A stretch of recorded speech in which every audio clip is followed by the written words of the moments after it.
আজ ছিল ভাই Kolkata night Riders versus Hyderabad 2024 আইপিএলের ফাইনাল ম্যাচ।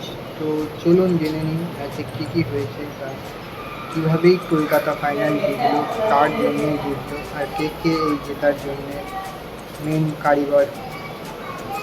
তো ভাই প্রথমে আমি বলবো কলকাতার হয়ে মিচেল স্টার্ক যা করলেন সেটা ভাই অসাধারণ। এরকম করা চারটিখানি ব্যাপার না। ফাইনালের মতো ম্যাচে এসে প্রথম ওভারেই অভিষেক শর্মার আউট, তারপরে আপনার রাহুল ত্রিপাঠীর আউট, অভিষেক শর্মাকে অসাধারণ একটা বল করে আউট করা, জাস্ট অ্যামেজিং।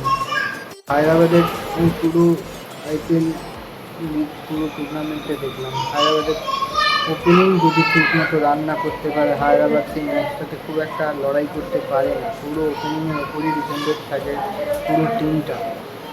এটা করলে ভাই দু একটা ম্যাচ জেতা যায়। ওপেনিং শুধু ওপেনিং খেললে একটা টুর্নামেন্ট জেতা যায় না, একটা কাপ জেতা যায় না। সেটাই কলকাতা বুঝিয়ে দিল যে শুধু দুটো ব্যাটসম্যানের ওপর ভরসা করে কোনোদিন কাপ জিততে পারা যায় না।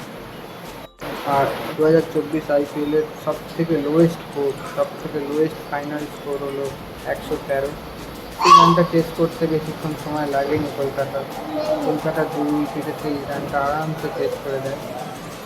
2024-এর আইপিএল উইনিং টিম হয়ে যায় কলকাতা নাইট রাইডার্স। তো প্লেট কলকাতা। আর আপনারা যদি কলকাতার ফ্যান হয়ে থাকেন তো অবশ্যই চ্যানেলটা সাবস্ক্রাইব লাইক করে যাবেন।